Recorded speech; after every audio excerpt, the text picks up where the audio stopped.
Good afternoon दोस्तों, मैं आदित्य कपूर हूँ वेजी ईआरपी से एंड मैं आज आपको बताऊंगा जो ईयर एंड क्लोजिंग प्रोसेस होता है वो किस तरीके से वेजी ईआरपी में की जा सकती है।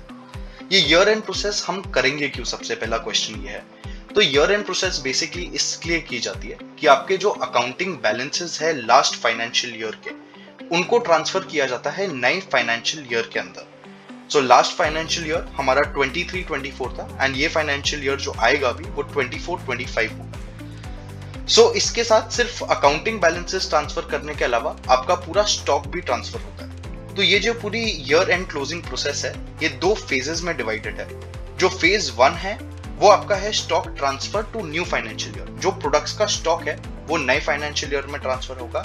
और जो फेज 2 है वो अकाउंटिंग बैलेंसेस है, जो लास्ट फाइनेंशियल ईयर के क्लोजिंग अकाउंटिंग बैलेंसेस होंगे वो नए फाइनेंशियल ईयर के ओपनिंग अकाउंटिंग बैलेंसेस में ट्रांसफर होंगे। अभी हम डिस्कस करेंगे फेज 1 स्टॉक ट्रांसफर का। बेसिकली इसमें क्या होता है कि आपका जितना भी लास्ट ईयर का क्लोजिंग स्टॉक है वो नए फाइनेंशियल ईयर के ओपनिंग स्टॉक में ऑटोमेटिकली ट्रांसफर कर दिया जाता है। ये जो फेज 1 है स्टॉक ट्रांसफर का, ये वेजी ईआरपी ऑटोमेटिकली सारे मर्चेंट्स के लिए करेगी।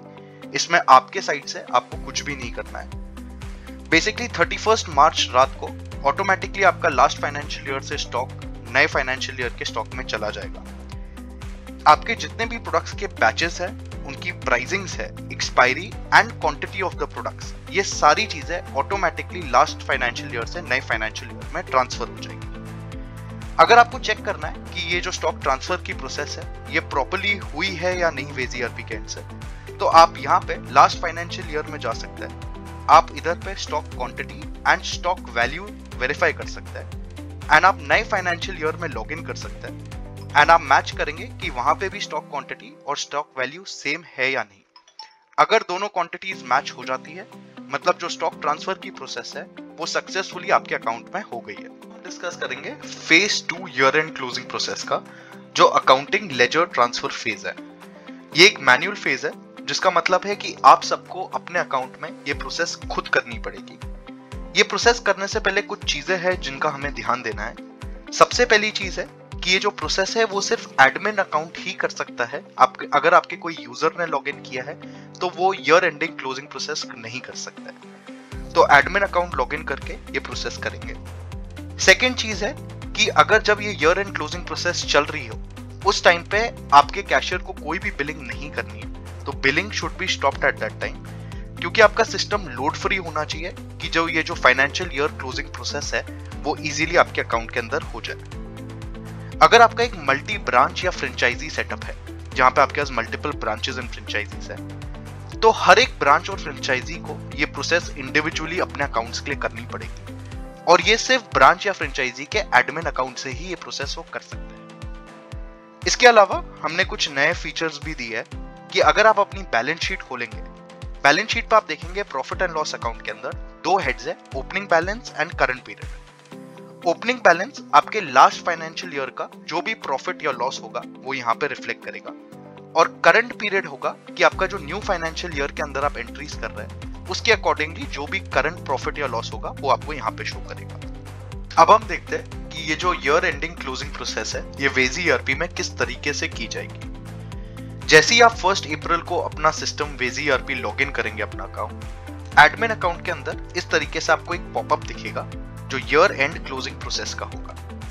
अगर आपने अपने लास्ट फाइनेंशियल ईयर के सारे ट्रांजैक्शन सिस्टम के अंदर कर ली है तो आप सीधा यहाँ से do you want to start the year end closing process है, यहीं से यस करके आप प्रोसेस स्टार्ट कर सकते हैं। अगर आपके कुछ ट्रांजैक्शंस पेंडिंग है जो आपने नहीं किए हैं लास्ट फाइनेंशियल ईयर के, तो आप इसको यहाँ से बंद कर सकते हैं।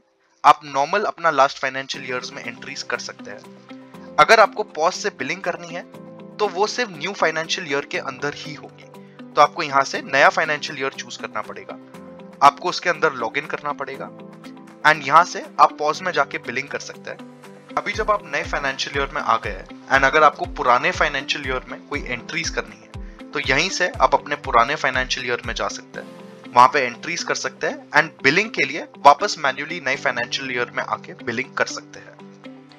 एक बार जब आपके सारे लास्ट फाइनेंशियल ईयर के ट्रांजैक्शंस कंप्लीट हो जाए एंड आप ईयर एंड प्रोसेस करना चाहे तो नए लेटेस्ट फाइनेंशियल ईयर में आके आप यहाँ से माय प्रोफाइल के अंदर जा सकते हैं। माय प्रोफाइल के अंदर जाके आप अपना अकाउंट मैनेज अकाउंट के अंदर जाएंगे, यहाँ पे ईयर एंड प्रोसेस करके एक आपको टैब दिखेगा। इसके अंदर जाके आप लेजर ट्रांसफर पे क्लिक करके अप्लाई कर सकते हैं। इस तरीके से एक ट्रांसफर पेज दिखेगा आपको। ये आपका लास्ट फाइनेंशियल ईयर होगा एंड ये आपका नया फाइनेंशियल ईयर है। यहाँ से अगर आपको एंट्रीज डाउनलोड करनी है तो आप डाउनलोड भी करके रख सकते हैं फ्यूचर रेफरेंस के लिए। एंड अगर आपको ट्रांसफर स्टार्ट करना है तो यहीं से आपको ट्रांसफर ऑल पे क्लिक करना है एंड यस ट्रांसफर इट पे क्लिक करना है। तो क्या होगा, आपके सारे accounting balances last financial year से नए फाइनेंशियल ईयर में ट्रांसफर हो जाएंगे। तो जो भी लास्ट फाइनेंशियल ईयर के हमारे क्लोजिंग अमाउंट्स है वो नए फाइनेंशियल ईयर के ओपनिंग बैलेंसेस के अंदर रिफ्लेक्ट हो जाएंगे। ईयर एंड क्लोजिंग प्रोसेस आप जैसे ही स्टार्ट करते हैं, इसमें एक चीज का हमें ध्यान देना है कि आपके अकाउंट के अंदर जितने ट्रांजैक्शंस है, जितना डेटा है, वो सारा नए फाइनेंशियल ईयर ट्रांसफर होने में कुछ टाइम जा सकता है। तो जब ये प्रोसेस हो रही होगी तब आपको सिस्टम को बंद नहीं करना है एंड आपको वो प्रोसेस हो जाने देनी है। जैसे ही आपकी प्रोसेस सक्सेसफुली कंप्लीट हो जाएगी, आपका ईआरपी लॉग आउट हो जाएगा एंड आप अपना लॉगिन आईडी पासवर्ड डाल के वापस से लॉगिन करके सीधा आपका नया फाइनेंशियल ईयर लॉगिन हो जाएगा। ये जो ईयर एंड क्लोजिंग प्रोसेस है, इसमें कुछ चीजों का हमें ध्यान देना है। सबसे पहली चीज है कि जो पॉज में बिलिंग होगी वो सिर्फ लेटेस्ट फाइनेंशियल ईयर में ही हो सकती है। तो अगर आप कोई पुराने फाइनेंशियल ईयर में है तो पॉज में आप बिलिंग नहीं कर पाएंगे।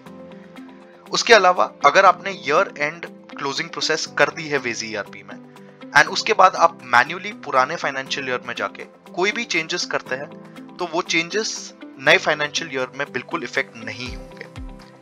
इसके अलावा लेट्स से अगर आपने लास्ट फाइनेंशियल ईयर की सारी एंट्रीज कंप्लीट नहीं की है तो आप नए फाइनेंशियल ईयर में मैन्युअली आके पॉज से बिलिंग स्टार्ट कर सकते हैं एंड फिर लास्ट फाइनेंशियल ईयर में जाके अपनी सारी एंट्रीज कंप्लीट कर सकते हैं एंड उसके बाद आप ईयर एंड प्रोसेस कंप्लीट कर सकते हो। अगर आप ये चीज करते हैं तो आपके न्यू फाइनेंशियल ईयर में जो भी आपने बिलिंग की है उसमें कोई इफेक्ट नहीं आएंगे। जस्ट आपका जो ओपनिंग बैलेंस है नए फाइनेंशियल ईयर का वो अपडेट हो जाएगा ईयर एंड प्रोसेस से।